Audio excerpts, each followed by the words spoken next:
Сәлеметсіздер ме? Бүгінгі біздің сабағымыздың тақырыбы қарым-қатынас, коммуникация, жеке және топтық жаппай қарым-қатынастар туралы. Ең алдымен қарым-қатынас ол адамның өміріндегі ең басты шарт, яғни адам дүниеге келген сәттен бастап анасының дауысын естіп, оның жылуын сезіп, яғни алғашқы қарым-қатынастың нышаны орын алады. Адам жалғыз өмір сүре алмайды, яғни қоғаммен араласу керек, табиғатпен және де басқа заттармен байланысу керек. Қарым-қатынас бұл адамдардың өзара әрекеттесуі, яғни бірін-бірін түсіну процесі диалог арқылы. Ол тек қана сөз ғана емес, эмоция, ым-ишара, мимика, дауыс ырғағы сияқты нәрселермен жүзеге асады. Мысалға, жай ғана біреу бізге өзінің эмоциясын көрсетсе, біз оның жалпы көңіл күйін байқай аламыз. Яғни ол бізде вебралды емес, яғни бейвебралды қарым-қатынас деп аталады. Жалпы енді келесісі бізде коммуникация ұғымы. Коммуникация ол латын сөзінен алғанда коммуникар, яғни ортақ ету, байланыстыру деген сияқты мағынаны береді. Ол ақпаратты жеткізу, алмасу процесін білдіреді. Коммуникация адамның тек жеке өмірін ғана емес, бүкіл қоғамдағы өмірде маңызды рөл атқарады.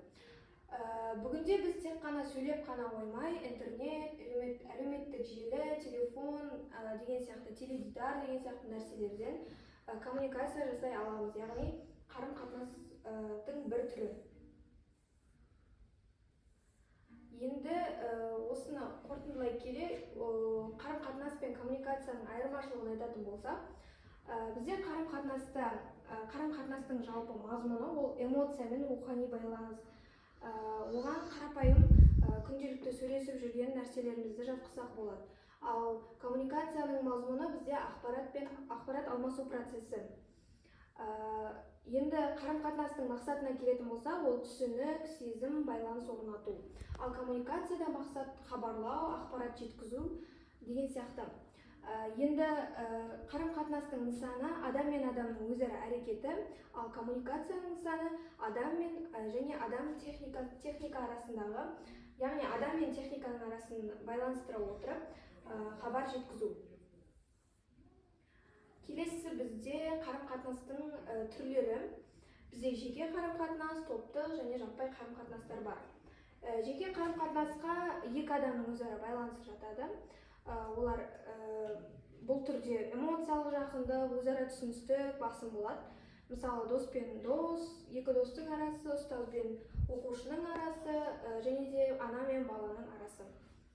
Енді топтық қарым-қатынасқа көшетін болсақ, бірнеше адам бір мақсатта ғана аясында сөйлесіп әрекеттеседі, яғни ұжымдағы жоба, сыныптағы пікірталас, командамен жұмыс деген сияқты. Енді жаппай топтық қарым-қатынасқа келетін болсақ, бұқаралық ақпарат құралдары немесе әлеуметтік желілерге салынған ақпараттар жатады. Теледидар, қазіргі әлеуметтік желідегі блогерлердің аудиториямен байланысуы деген сияқты. Енді бәріне жеке тоқталатын болсақ, жеке қарым-қатынас дегеніміз екі адамның арасындағы эмоционалды сезім деп айттық. Мұндай қатынаста тұлға өзін еркін сезінеді, ішкі ойын ашық жеткізеді, мысалы ата-ана мен бала деген сияқты жаңағы айтқан. Бұл қарым-қатынастың ерекшелігі. Ол адамның психологиялық тұрғыдан түсіну, сезімге жауап беру, өзара сенімді сақтау және жеке байланыспен адамның мінезін, дүниетанымын, өмірлік ұстанымын қалыптастырады.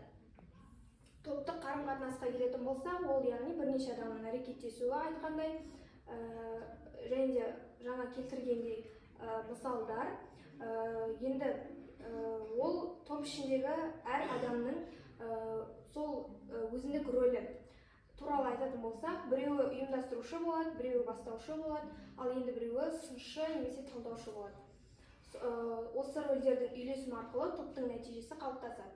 Топтық қарым-қатынас адамның көшбасшылық, жауапкершілік, тыңдай білу, топ алдындағы сөйлеу дағдыларын дамытып, ойын еркін жеткізуге көмектесетін болады.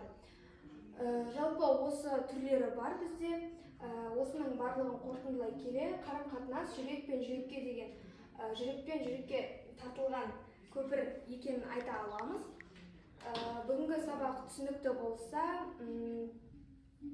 осы арқылы біз өзіміздің мысалы топтық қарым-қатынаста қалай ұстау керек, жеке адаммен сөйлескенде қалай өзімізді ұстаймыз, қалай сезімімізді білдіреміз, және коммуникация деген не, коммуникацияны қалай білдіру түрлерін өткен болатынбыз. Барлықтарыңызға рахмет.